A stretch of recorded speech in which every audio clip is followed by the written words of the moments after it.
The Center for Immigration Policy Reform, a non-profit organization advocating for changes to Canada's immigration policies, says the country is letting in too many newcomers.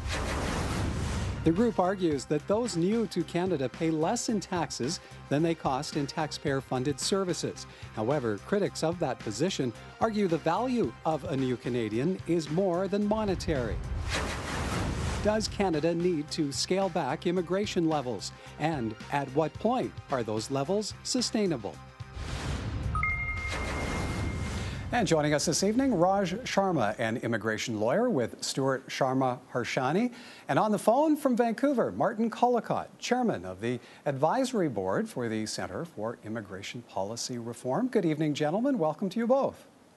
Good evening. Good evening. Martin, I'd like to start with you. In reviewing immigration policy performance for 2013, your organization credits the federal government with making some significant improvements, but on the flip side says Canada is still letting in too many immigrants. How so? Basically for this reason. There are a lot of Canadians unemployed, whether it's young people, whether it's Aboriginals, people laid off from the manufacturing sector, recent immigrants. We are not making full use of our existing human resources, but we're bringing in what amounts to probably the highest per capita immigration levels in the world, and a lot of temporary foreign workers on top of that. And Canadians, while the economy does get larger because of the immigrants coming in, the population gets larger, there is no per capita GDP benefit. Canadians don't benefit from this larger economy. So we should be concentrating on training, getting more Canadians into the workforce, and use immigration. We're not against immigration, but it should complement, it shouldn't replace best use of our existing human resources. Martin, are there, though, the Canadians to fill those vacant positions, especially here in Alberta? No, it's a challenge, and Canada has to do a number of things. We've got to encourage more people to take training. We've got to have a program of apprenticeships, because one of the things that Alberta has a problem with is trained tradesmen.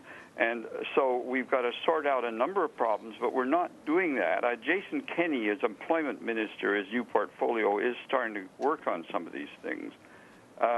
But we shouldn't continue to make it easy just to bring in very large numbers of people overseas rather than try to plan to make better use of Canadians.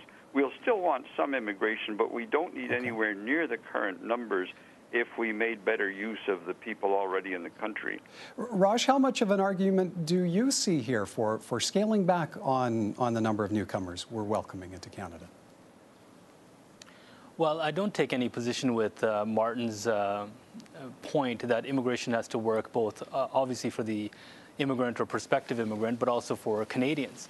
That being said, the person who advances an argument kind of bears the onus of establishing or proving his argument. And in this case, the Center for Immigration Reform has put out this bold statement that we're taking in too many immigrants, but it doesn't actually put or posit any contrary number.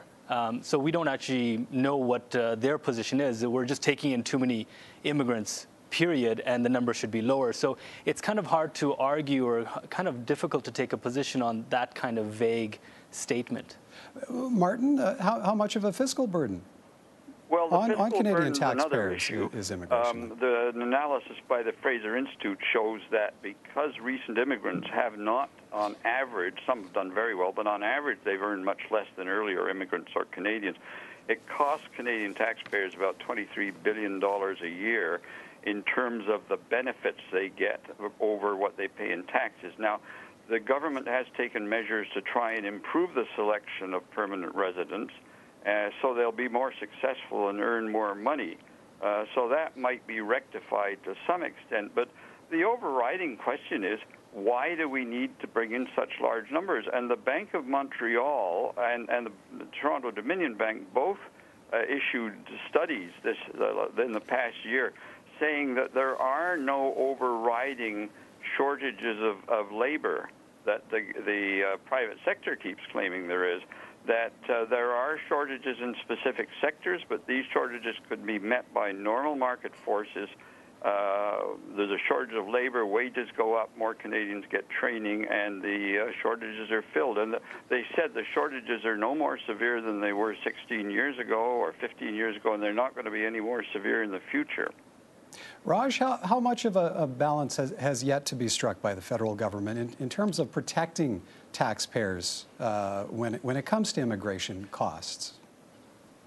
Michael, if I can go back and address one of the premises of Martin's argument is that there's this fiscal transfer from Canadians to new immigrants of about $23 billion a year. I believe that Martin is relying on the paper by Professor Grubel, and that paper has been reviewed by Javdani and Pendekar. And that figure of $23 billion, or approximately $6,000 per immigrant, that's been whittled down to about a couple $100 per immigrant. So instead of $23 billion, there's economists from Simon Fraser University that peg the number more like $2 billion. So I would have to take issue with Martin's argument because it's predicated on perhaps a flawed premise. Well, could I just comment quickly on that? Raj is quite correct about this being challenged by the two economists from Simon Fraser. Herbert Grubel and Patrick Grady then reviewed all the data that the other two had presented and came back and showed that their criticisms weren't valid. This was a paper that came out about 10 months after the two Simon Fraser. So those figures, the latest figures of $23 billion, haven't been challenged by anyone. But still, that's a big difference between a couple billion and $23 billion. Well, I can tell you why, why there was a difference. The two, Pendekar and I forget the name of the other gentleman, went back to immigrants who came in as early as the early 1970s when immigrants were doing well. Those that came in after 1980 have not been doing well, which is the period encompassed by the Grubel-Grady study. And also, there was an issue over what constitutes public goods, whether things like national defense, policing, and so on should be factored into this. And I think the Grubel-Grady second round pretty well contradicted what Pendekar and his colleague had said. Raj, did you have a follow-up to that? I guess, there's lies, there's damn lies, and there's statistics. So ultimately, I guess my concern is this, is that Canadian immigration policy and the numbers of immigrants that we should be accepting should be set by accountable, elected representatives of the people. And they shouldn't be set necessarily by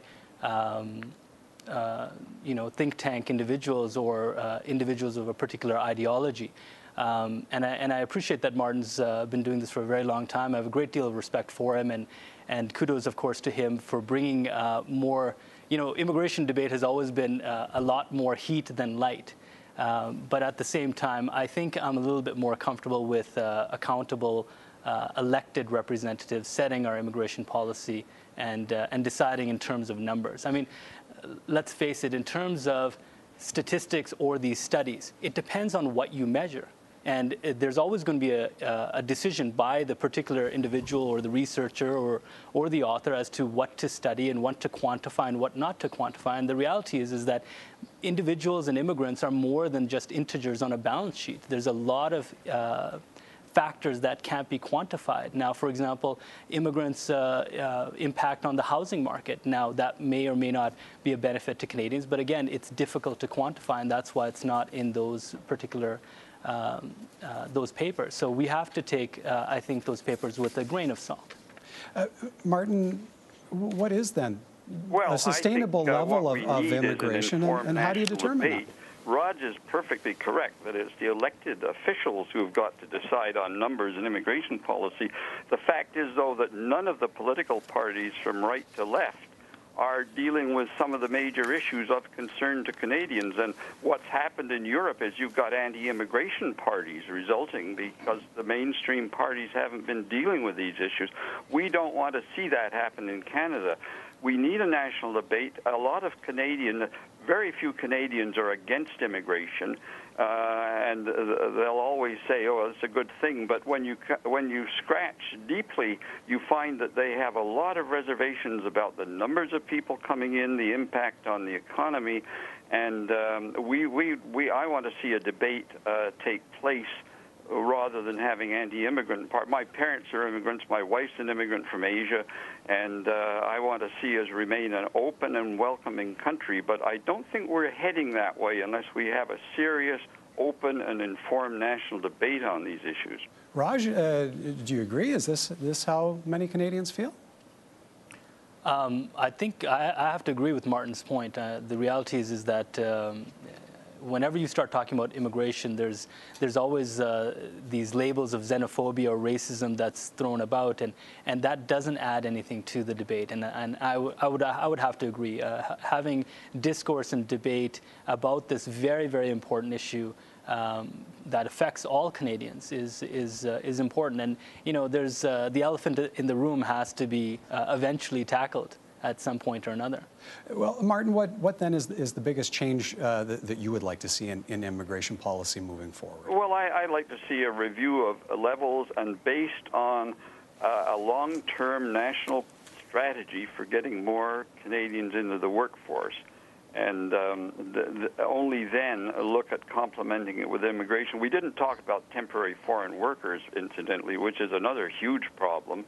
I said back when the program was enlarged in 2006 that this was a mistake, that you're going to raise all sorts of problems. Interestingly, the left of the political spectrum is critical of temporary foreign worker program, I think for very good reasons, but they're supportive of high immigration levels for very bad reasons, because the regular immigration has a lot of the same impact on the workforce and Canadians that temporary foreign workers do. So we need an informed national debate. Our group, the Centre for Immigration Policy Reform, has been trying to get out some of the information that's relevant and look at the basic issues, and we'll continue to do that. We need support from the public if they're concerned about these issues. Our website is immigrationreform.ca in case anyone wants to know what we stand for. Well, Raj, is there that appetite out there to conduct this debate? Well, I think that the debate has been going on, and in fact, I think the former Minister of Citizenship and Immigration, Jason Kenney, has taken several pages from Martin's book, or various books on the issue of immigration reform. Jason Kenney attempted to implement a just-in-time immigration policy. He suspended the parent and grandparent class, family class sponsorship. We've done massive refugee reform, instituting disincentives in the form of limiting benefits and work permits for claimants from certain countries. So there's been a sea change in immigration in policy, especially in the last few years. So, clearly, Martin may be preaching to the choir in terms of this particular government. Gentlemen, I'm afraid we're going to have to leave it there, but appreciate your insight this evening. Thank you kindly. That's Raj Sharma, an immigration lawyer in Calgary, and in Vancouver tonight, Martin Collacott, who chairs the advisory board for the Centre for Immigration Policy Reform.